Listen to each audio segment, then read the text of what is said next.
চিন্তা নাই, এরা কোনো দুঃখিত হবে না। এরা দুনিয়ায় থাকতেও যেমন আল্লাহ রহমত নিয়ামত প্রাপ্ত, এরা মাঝারে শুয়েও তেমনি রহমত নিয়ামত প্রাপ্ত।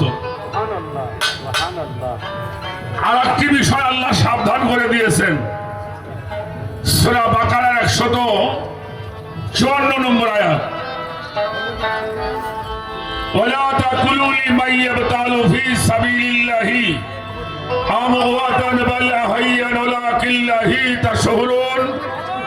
আমার আল্লাহ বলেছেন, সাবধান, যারা আমার রাস্তায় কুরবানি হয়ে গেল, শহীদ হয়ে গেল, ভাড়া হয়ে গেল, বীর হয়ে গেল, তাদেরকে তোমরা কখনোই মৃত ভাবিও। তোমরা যেমন খানা খেয়ে বাঁচো,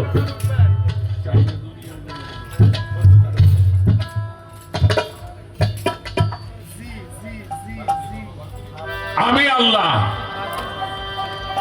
আমার কুদরতি হাত দ্বারা আমার ওলিদের মাঝারে রওজা মুবারকে আমি খানা বন্টন করে থাকি। ওয়ালাকিল্লাহি তাশউরুন, এটা তোমরা বুঝো। আমরা সেই ওলিদের দরবারে আসছি বাবা, যতটুকু সময় মালিক রাখে। আমি নিজেও তেমন একজন আদব সম্পূর্ণ মানুষ নই, তারপরেও বলবো যতটুকু সময় থাকি আদব রক্ষা করতে না পারলেও আমাদের দ্বারা এই জন্য কোনো বেয়াদবি আচরণ না হয়। আপনি যতক্ষণ পর্যন্ত মাহফিলে থাকবেন, আল্লাহ রসুল পাক পাঞ্জাতুল আউলিয়া আউলিয়াদের সম্মান আপনি শুনবেন, আমরা বলবো, ততক্ষণ পর্যন্ত মানুষের দেহের গোড়াগুলি ঝরে ঝরে মাটির সাথে মিশে যাবে। সেই কারণে আউলিয়া আউলিয়াদের দরবারে কোনো বেয়াদবের জায়গা নাই, আল্লাহর দরবারে কোনো বেয়াদবের নাই। হ্যাঁ, হাত দিও না, করো, ওটা ভোল্টেজ বাড়ে কমে বুঝি আমি, এটা হাত দেওয়ার দরকার নেই। তো সেই জন্যে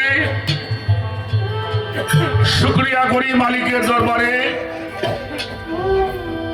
এই দরবারে আর একবার আসার আমার সৌভাগ্য হয়েছিল। আমার ভাই আমার সাথে গান করেছিল, আমাদের লোকমান সরকার।